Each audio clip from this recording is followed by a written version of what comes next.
Avec Benjamin Cruard comme chaque matin et on part dans l'Aveyron avec toi ce matin Benjamin. Il y a une grosse colère des producteurs de Roquefort et oui, ils protestent contre le fameux Nutri-Score. Vous savez, c'est cette indication sur l'emballage qui permet de noter les aliments et elle pourrait être généralisée au Roquefort en 2022. Mais si tu fais le test du Nutri-Score du Roquefort, il y a quelques Roquefort dans les supermarchés qui l'affichent sur l'emballage, ils sont rares, mais forcément c'est un E. Et eux, c'est la pire note possible. Bah non, c'est pas bon parce que y a du sel, il y a des acides gras, ça pour l'algorithme du Nutri-Score, c'est horrible.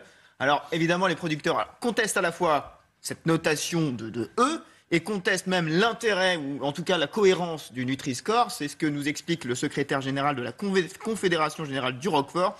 Il était au micro d'Audrey Borda. Écoutez. On ne dira rien du degré de transformation des produits, et notamment des additifs, des conservateurs, des édulcorants qu'on peut retrouver dans des produits très industriels. Chacun pourra faire l'expérience dans son supermarché, des chips, du soda light, des nuggets, qui seront entre autres mieux traités que nous.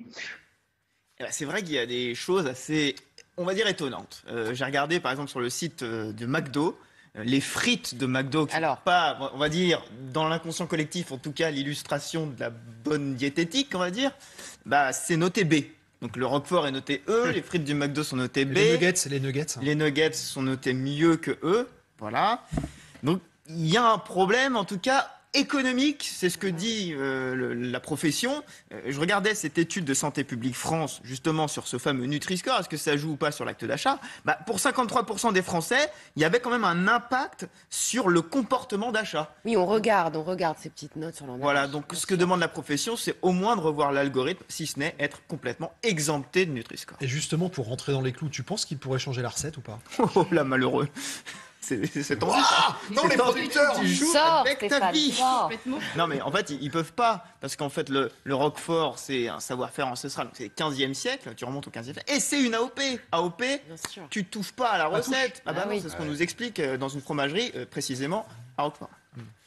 Tu veux nous faire... Nous avons une recette ancestrale, avec un cahier des charges bien précis, bien pensé. On ne peut pas toucher une virgule de ce cahier des charges. Ouais, à terme, on parle du Roquefort, mais c'est clairement toutes les AOP qui vont protester. Le fromage, tous les fromages. Mais aussi, on peut aller plus loin. Les charcuteries, le jambon noir de Bigorre, il est noté E.